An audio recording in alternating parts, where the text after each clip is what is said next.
जरा सा आपसे बाहर निकल के देख, मैं जिंदगी हूँ, मेरे साथ चल के न लड़खड़ाने भी दूंगी कभी, ये वादा रहा पकड़ के हाथ मेरा तुम संभल के देख। आज एक ऐसी ही शख्सियत से मुलाकात कीजिए परवाज में, जिन्होंने हजारों लोगों का हाथ थामा, उन्हें संभाला अपने एनजीओ साक्षी की। आप मेडिकल डॉक्टर हैं, फिलैंथ्रोपिस्ट हैं और साक्षी एनजीओ की फाउंडर मेंबर हैं।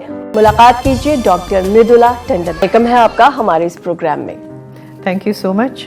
आपको और आपके देखने वालों को आदाब। मृदुला जी, आपके बारे में हमें बहुत सारी बातें करनी है, बहुत सारी चीजें आपकी जिंदगी के बारे में जाननी है, लेकिन सबसे पहले बात करेंगे आपके बचपन की। आप अपने बचपन में कैसी थी? मेरा बचपन गुजरा है बहुत मज़े में, क्योंकि स्कूल में तो हम बोर्डिंग स्कूल में थे, जहाँ कोई इल्म नहीं था किसी सोशल स्टेटस का, किसी भेदभाव का, किसी मज़हब का। और जब घर आते थे 1 महीने के लिए साल में, तो बहुत सारा लाड मिलता था। जो घर पे लोग थे जो मिलने आते थे, मेरे माँ बाप के दोस्त थे, वो सारे बाद में पता चला कि बहुत बड़ी बड़ी शख्सियत थे, जिन्होंने अपने ज़िंदगी में, अपने काम में, अपने फ़न में बहुत कुछ हासिल किया। अच्छा। मिसाल के तौर पे संतोष आनंद जी थे, रिफत सरोश जी थे, बेगम अख्तर थीं, CSIR के डॉक्टर रहमान थे। तो ये लोग वो शख्सियत थीं जो वाकई में अपने अपने काम में एक स्तंभ थी, एक लैंडमार्क थे, एक बेंचमार्क थे। पर मुझे लगा ये आमतौर पे हर एक के घर का माहौल होगा। वो तो बाद में व्हेन यू रियलाइज़ कि ये इन्होंने क्या हासिल किया, तो आपको पता चलता है कि आप बड़े खुशकिस्मत थे कि इनकी साया में आप पले बढ़े। और जहाँ स्कूल का सवाल है, स्कूल बहुत खूबसूरत था, बड़े से ग्राउंड्स थे, वहाँ पे बड़े बड़े आम के पेड़ होते थे जो ठेके पे चले जाते थे, ठेकेदार उसकी हिफाजत करते थे। और छोटे बच्चों को कोई मना कर सकता है कि अंबियाँ मत तोड़ो। तो एक दफ़ा तो हम सब ने उसके नाक में इतना दम करा कि उसने जाके हमारी प्रिंसिपल से कंप्लेन करा कि आपकी बच्चियाँ आम चुराए। जी। और principal was a Swiss lady. तो अगले दिन असेंबली में बोला गया कि गर्ल्स ऑन योर ऑनर, जिस भी बच्चे ने एक भी आम चुराया है लाइन के इस पार आ जाए। अच्छा। और गजब की बात कि सारा स्कूल उठ के लाइन के इस पार, क्योंकि सब सच बोलने के लिए, अच्छा, you know, we used to only speak the truth. और क्योंकि उन्होंने कहा ऑन योर ऑनर, तो हर एक जना अपना ऑनर समझ के तो दूसरी तरफ पहुंच गया। फिर घर चिट्ठियां गईं, फाइन हुए, लेकिन एक मजाक भी बन गया कि देखो सब बच्चे आम चोरी करने में कितने आगे निकले हुए हैं। So that was really यानी funny. आपने बचपन में कई सारी शरारतें भी की। शरारतें तो नहीं होंगी तो बचपन कैसा। जी। इसके बाद जैसे बात करें आपके करियर की, तो आपने जो मेडिकल की पढ़ाई की, आर्मी मेडिकल कॉलेज से पढ़ाई जी, armed forces medical college Poona में है, जो दुनिया भर में इकलौता ऐसा मेडिकल कॉलेज है जो आर्मी चलाती है। जी। उसमें पढ़ाई करी और बहुत फ़ख्र से कहती हूँ कि it is one of the best colleges in the world. वहाँ की पढ़ाई आपको उम्र भर के लिए एक पुख्ता इंसान भी बनाती है और बेहद अच्छा डॉक्टर भी बनाती है। आप इसके बाद डॉक्टर बनी, अच्छी खासी आप प्रैक्टिस कर रही थी, तो फिर उसके बाद आप जो आजकल इतने सारे काम कर रही हैं, अगर हम इसे सोशल सर्विस कहें तो आप वो कर रही हैं, और उसके अलावा बहुत सारे औरतों के लिए काम कर रही हैं, बच्चों की एजुकेशन को लेकर के काम कर रही हैं, एक तरह से सोसाइटी को अवेयर करने का भी आप काम कर रही हैं। तो डॉक्टर और दूसरी तरफ इतने सारे ये काम, तो आप यहाँ तक कैसे पहुँच गई? ऐसा है, कुछ जज्बा तो हमेशा से था कि सोसाइटी के लिए कुछ करिए। एक तो डॉक्टर होने के नाते वैसे भी सर्विस का आइडिया ज़रा ज़्यादा होता है।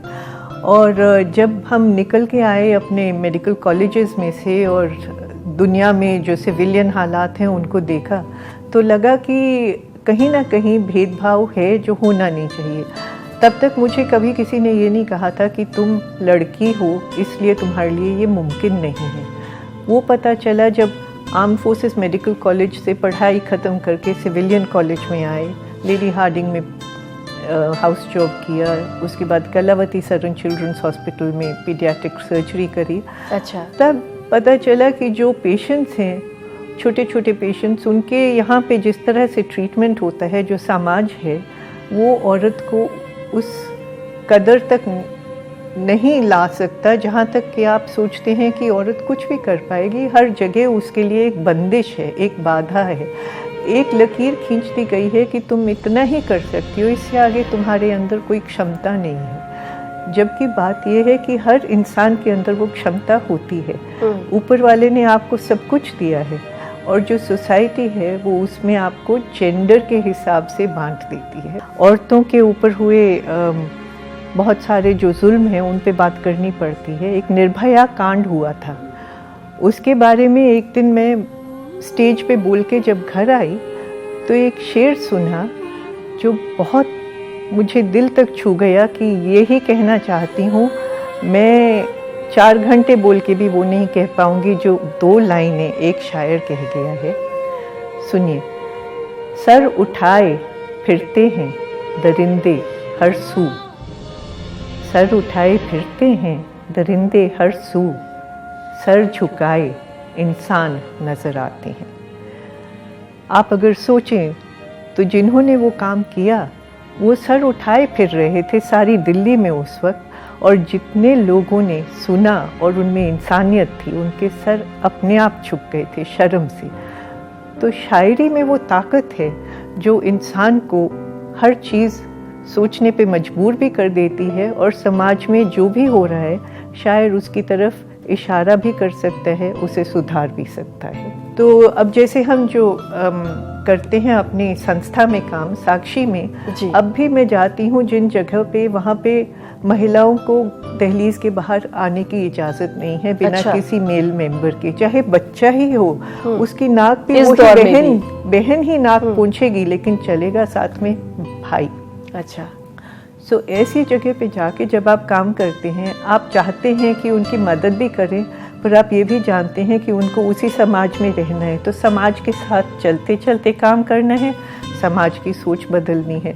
तो उनके पंचों को लेके, उनके बड़ों को लेके, साथ में उनको समझा के, फिर बच्चियों को लेके उनको उनके फ़र्ज़, उनके हक समझाते हैं, उनको बताते हैं कि कौन सी चीज़ें हैं जो समाज में उनको रोक रही हैं और कौन सी चीज़ें उनके भले के लिए हैं जो कि सरकार की तरफ से हैं।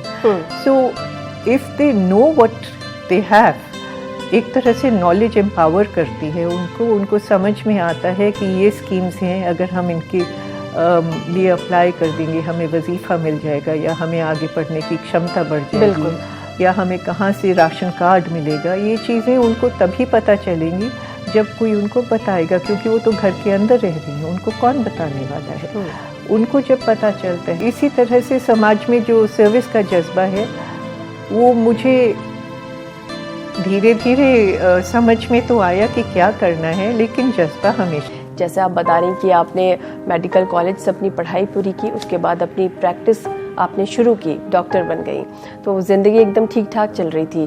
फिर आप सोशल सर्विसेज में आ गई, लेकिन यहाँ पर आप क्यों आई? क्या कुछ ऐसा आपने कोई केस देखा, कोई पेशेंट जिसे देखकर आपको लगा हो कि नहीं, मुझे कुछ और भी करना है इन लोगों के लिए? जब मैं पीडियाट्रिक सर्जरी में काम कर रही थी कलावती सरन हॉस्पिटल में, वहाँ बिल्कुल नए पैदा बच्चे आते हैं और उनकी माएँ होती हैं। उन बच्चों में कोई ना कोई नुक्स होता है, इसीलिए वहाँ पहुँचे। किसी की क्लेफ्ट पैलेट है, किसी के हार्ट में होल है। अच्छा। बहुत तरह की तकलीफ़ें होती हैं और उनको एकदम से सर्जरी की ज़रूरत होती है। मोस्टली उस सर्जरी में खून की ज़रूरत होती है। जब भी हम खून की मांग करते थे, क्योंकि पेरेंट्स से ही मांगेंगे, फैमिली से मांगेंगे, तो फैमिली में ज़्यादातर जो सास थी वो कहती थी कि तुम इस बच्चे की माँ से ले लो, मेरे बेटे से खून नहीं लो। अच्छा। क्योंकि वो काम कर रहा है।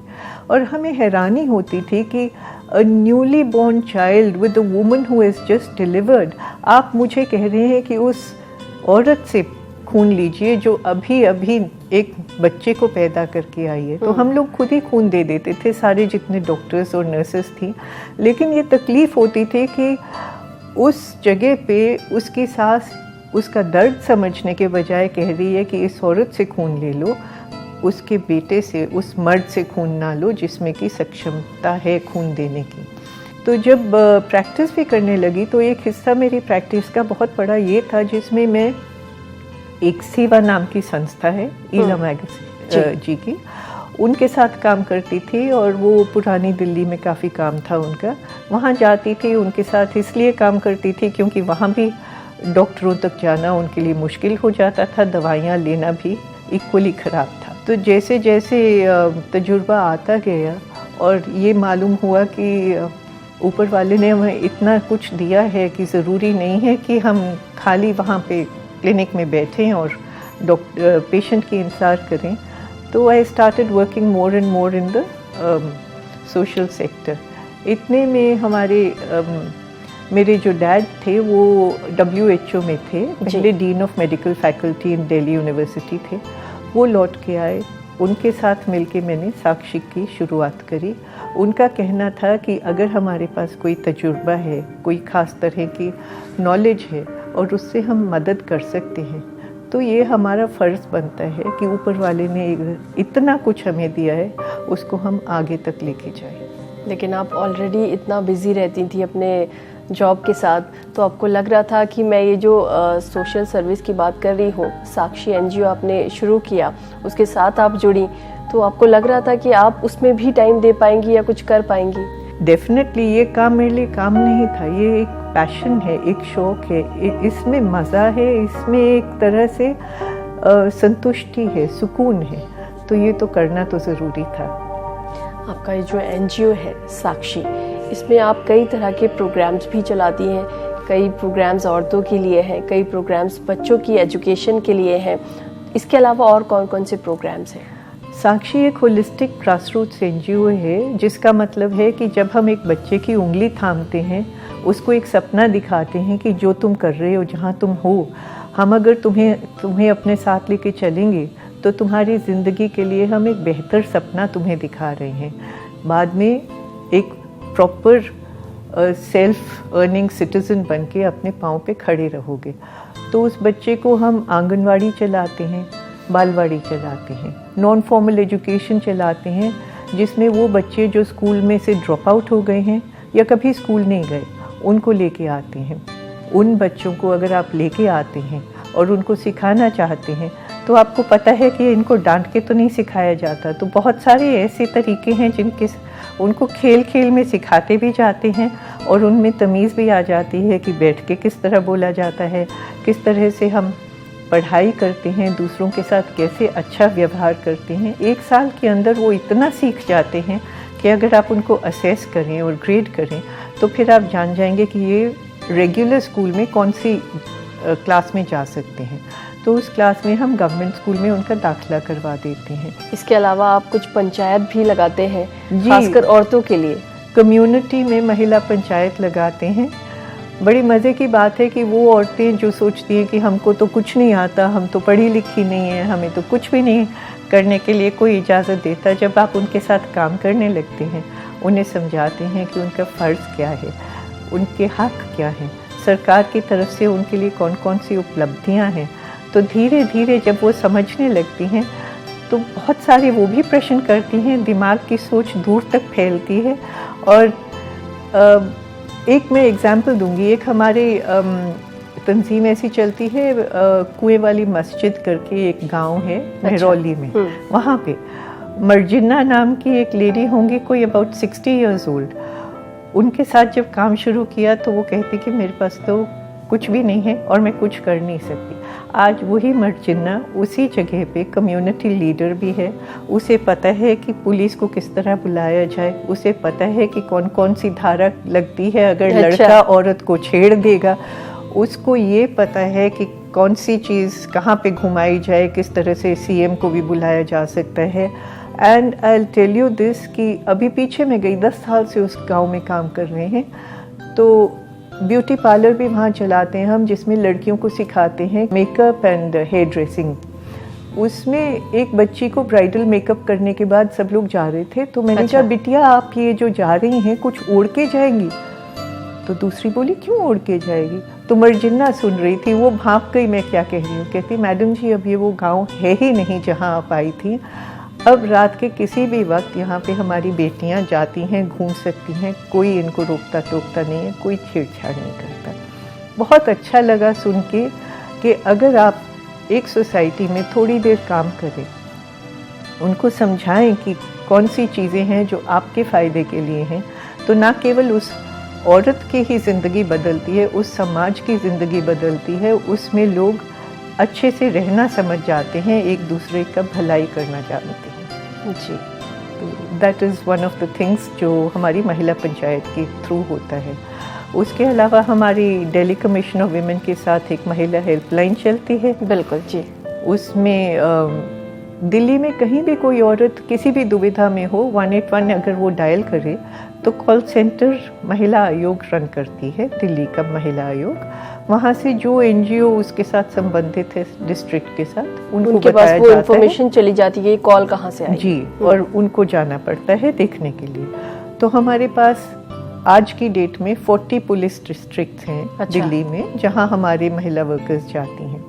बहुत अच्छा लगता है कि एक एक जगह से कम आप सोचिए कि 10-10 कॉल तो मिनिमम रोज के उनको मिलते हैं। हम बात करेंगे ये जो आपकी वुमेन हेल्पलाइन है जिससे आप जुड़ी हुई हैं, इसके बारे में भी जानेंगे और कोई केस ऐसा ज़रूर आपसे सुनेंगे जो जिसने आपको मुतासिर किया हो या बहुत ख़तरनाक केस रहा हो जो अब तक आपने देखा हो। जिस तरह से आपने बताया कि आपका जो एनजीओ है साक्षी, वो किस तरह से अलग अलग काम कर रहा है अलग अलग फील्ड में। इसके अलावा आप लोग जो है ऐसे बच्चों को मिड डे मील्स भी प्रोवाइड कर रहे हैं जो भरपेट खाना नहीं खा सकते हैं। तो आप किस तरह से इस फील्ड में काम कर रहे हैं, कैसे ये सारी चीज़ें, ये सारी सहूलियत उन तक पहुंचाते हैं और इसको पहुंचाने के लिए कितना काम आप लोगों को करना पड़ता है? ऐसा है, जो बच्चे हमारे यहाँ पढ़ने के लिए आते हैं, रेमीडियल सेंटर्स हैं और नॉन फॉर्मल एजुकेशन सेंटर्स हैं, वो बच्चे उस तबके से हैं जो कूड़ा बीनने वाले बच्चे हैं या कंस्ट्रक्शन वर्कर्स के बच्चे हैं। इनके पास खाने को ज़्यादा नहीं होता, कई दफ़ा तो कूड़े में से बीन के ही हमने देखा है ये खाते हैं। तो दोपहर का मील हम चाहते हैं कि इनको एक पौष्टिक आहार मिल जाए जिससे पेट भी भर जाए और इतना हो कि उससे उनके दिमाग का विकास भी होता रहे, एसेंशियल न्यूट्रिएंट्स उनको मिले। अगर हम इस दौर की बात करें जिसमें हम अभी जी रहे हैं, तो एक तरह से जो हमारा कल्चर है, हमारा कल्चर बहुत रिच है, लेकिन आजकल हम लोग अपना कल्चर ही भूल गए हैं। हम बाहर की चीज़ों को पसंद कर रहे हैं, चाहे कपड़े की बात करें, खाने की बात करें या फिर वहाँ के आर्ट की बात करें, म्यूज़िक की बात करें, तो हम वही क्या पसंद कर रहे हैं, अपने देश का जो कल्चर है उसको कहीं ना कहीं पिछाड़ रहे हैं। और इसके लिए आप बहुत सारे इवेंट्स करवाती हैं। तो ये जो आपके इवेंट्स हैं, ये किस तरह के इवेंट्स होते हैं? क्योंकि ऐसा काम जो है ये बहुत सारे लोग कर रहे हैं, वो भी इवेंट्स करवाते हैं। तो आपके इवेंट्स उनके इवेंट्स से कैसे बेहतर है? मेरा मानना है कि बहुत सारे लोग हैं जिनकी रुचि हो सकती है इस तरफ, लेकिन वो डरते हैं कि उनको समझ नहीं है पूरी, किसी भी वजह से, तालीम की वजह से या रोज़गार की वजह से या क्योंकि बाहर जाके रहना पड़ा, तो उनकी वाकफियत अंग्रेज़ी ज़बान से ज़्यादा हो गई है और अपनी ज़बान कम इस्तेमाल में आने लगी, चाहे किताबों में, मैगज़ीन में। बहुत सारे लोग हैं जो अच्छे से जानते भी हैं, हिंदी से उनकी वाकफियत पहले से थी, उर्दू से भी थी, लेकिन बहुत सारी वजहों से इस चीज़ को दोबारा से नहीं पहचान पाए। उनके लिए व्हाट वी डू इज़ कि मुशायरा हो, गज़ल की शाम हो, जो भी हो, ऐसा हो जिसमें हर एक आदमी को इंक्लूड करा जाए। उसे ऐसे ना लगे कि मैं क्योंकि यहाँ पे पूछ नहीं सकता या मैंने कुछ कह दिया तो मैं बेवकूफ़ बन जाऊँगा। उन सब को हम वेलकम करते हैं। हमारे प्रोग्राम इसीलिए लोग बार बार पसंद करते हैं कि सबसे उम्दा शायर, सबसे उम्दा गायक उनके सामने आते हैं, लोगों को बताते हैं, क्योंकि लोगों की रुचि है कि ना केवल वो शायरी सुने, गज़लें सुने, लेकिन उसके पीछे के इंसान को, उसकी सोच को भी पहचाने। जिस शेर से आपने शुरू किया था, ज़रा सा आपसे बाहर निकल के देखो तो मैं ज़िंदगी हूँ, मेरे साथ चल के देखो तो, ये एक सीडी हमने बनाई है, देखो तो, उसका टाइटल सॉन्ग है और बहुत कमाल का है क्योंकि इसमें हर शेर आपको कुछ बोलता है। एक शेर में अंग्रेज़ी इस्तेमाल में आई है। बहुत से लोग तो फादर भी उसको कहते हैं, अंग्रेज़ी में भगवान जी को भी फादर कहते हैं, तो खुदा के लिए उन्होंने कहा है बहुत से लोग तो फादर भी उसको कहते हैं, ज़रा सा उसके सामने मचल के देखो तो। लोग जब खुदा की बात करते हैं कहते हैं डरो उससे, पर वो है तो आपका फादर। तो जब वो आपका फादर है, आपसे प्रेम करता है, बेपनाह मोहब्बत करता है, तो फिर आप उसके सामने भी मचल लीजिए, उससे भी पूछिए हक से कि मैं तुम्हारा बेटा हूँ, ये मुझे अगर चाहिए तो आप मुझे समझाइए कि क्यों नहीं चाहिए। डरने की क्या बात है इसमें। सब बहुत खूबसूरत शेर है। जैसे आप हमारे कल्चर को सुधारने का काम कर रही हैं, तो आपको क्या लगता है कि जो हमारा कल्चर है उसको ख़राब करने में, बर्बाद करने में किन चीज़ों का हाथ है, या कहीं ना कहीं जो ज़बान है उसका भी थोड़ा बहुत हाथ है? नहीं, मैं सोचती हूँ कि सबसे बड़ा हाथ है कि जो आपको सुनने में आता है वही आप बनते हैं। जो आप बनते हैं उसी तरह के आपके एक्शन होने लगते हैं, उसी तरह का आपका कैरेक्टर बन जाता है। अगर आपने रेडियो और टीवी पे केवल वही चलाना है जो कि किसी मार्केटिंग गुरु ने बम्बई में बैठ के या किसी और शहर में बैठ के सोचा है कि लोएस्ट कॉमन डिनोमिनेटर क्या बिकता है, चाहे वो हलकट जवानी है, चाहे वो जलेबी भाई है, चाहे आप गाड़ी बेच रहे हैं और अर्ध वस्त्र पहने हुए एक महिला शरीर को दिखा रहे हैं, तो ये तो मैं सोचती हूँ उस काम करने वाले की गलती है कि वो ये नहीं जानता कि खूबसूरती अपनी जगह मुकम्मल तौर पे वैसे भी लोगों को आकर्षित करती है, चाहे वो मधुबाला रही हो, चाहे आजकल ऐश्वर्या हो, जो भी हो, they are beautiful in their own sense. आपको उनको अश्लील तरीके से पेश करने की ज़रूरत नहीं। आपको ज़बान को अगर सामने लाना है तो आप सोचिए वो सारी मेलोडीज़, वो सारी लिरिक्स जो पहले ज़माने में बिल्कुल फिल्मों में होते थे, एक से एक खूबसूरत लिरिक और एक से एक बेहतर गाना होता था। आई थिंक आज भी उनका दौर हो सकता है, बशर्ते कि ऐसे लोग सामने आएँ जो ये हिम्मत रखें कि रेडियो पे और टीवी पे इस चीज़ को दोबारा से पेश करें। और आप देखेंगे कि इनकी टीआरपी उस दूसरी टीआरपी से ज़रा ज़्यादा ही होंगी, क्योंकि वेस्टर्न टीवी थोड़ी देर के लिए आपको जोड़ सकता है, लेकिन जो जड़ों से आप जहाँ जुड़े हैं वो मिठास आपको वापस लेके आएगी। जी, जिस तरह से आप इवेंट्स करती हैं, बहुत सारे पोएट्स के साथ जुड़ी हुई हैं और उर्दू शायरी को, उर्दू ज़बान को बहुत करीब से जानती हैं, तो क्योंकि आप शायरों के साथ काम करती हैं और उनकी शायरी को समझती हैं, तो जब भी हम किसी के साथ काम करते हैं, किसी चीज़ को समझने की कोशिश करते हैं, तो ये बहुत ज़रूरी है कि जो उनकी ज़बान है उसको पहले समझा जाए, तभी आप उन्हें समझ पाएंगी। तो आप कितना उर्दू ज़बान को समझती हैं और इसके फ्यूचर को किस तरह से देखती हैं? मैं इसका फ्यूचर काफ़ी ब्राइट देखती हूँ। जैसे युवा हैं, उनको जोड़ने के लिए एक गालिब का बहुत पुराना शेर है। आज के ज़माने में अगर आप उनको बोलिए कि घर पे अगर मम्मी डांटे देर से आने के लिए, तो इसको आप यूज़ कर सकते हैं, तो पहले तो हैरान होते हैं, फिर जब उसका मतलब समझ में आता है तो खुद भी हंसते हैं और कहते हैं ज़रूर ट्राई करेंगे। शेर है, ना करदा गुनाहों की हसरत की भी दीजिए दाद, या रब अगर करदा गुनाहों की सज़ा है। इसका मतलब ये है कि जो गुनाह करे नहीं, ना करदा गुनाह, जो गुनाह करे नहीं पर उनकी हसरत थी करने की, तो नहीं करे, इस बात की तो मुझे दाद दीजिए। अगर आप मुझे डांट रहे हैं कि मैंने कोई गुनाह कर दिया, तो उन गुनाहों की दाद दीजिए जो मैंने नहीं करे पर मन था करने का। सो फॉर इंस्टेंस, अगर बच्चा लेट आया है अच्छा घर पे और माँ कह रही है कि तुम इतनी लेट क्यों आए, बोले जी ये गुनाह तो हो गया, पर वो जो 100 गुनाह मन में थे लेट आते हुए वो मैं नहीं करे, उनकी तो दाद मिल जाए मुझे। सो इस तरह से आप शायरी से बच्चों को जोड़ भी सकते हैं और उसको मॉडर्न तरीके से उनके साथ आगे चलने के लिए पेश कर सकते हैं। जी, मृदुला जी, आप हमारे स्टूडियो में आई, अपनी ज़िंदगी के बारे में तमाम बातें आपने हमें बताई। आपका यहाँ आने के लिए बहुत बहुत शुक्रिया। थैंक यू सो मच तरन्नुम, आपसे बात करके मुझे मज़ा भी आया और आई होप आपके देखने वालों को भी कुछ अच्छा लगा। ज़रूर। तो ये थी डॉक्टर मृदुला टंडन। आपसे फिर मुलाकात होगी अगले हफ्ते किसी ऐसी ही शख्सियत के साथ। फिलहाल हमें दीजिए इजाज़त। आदाब।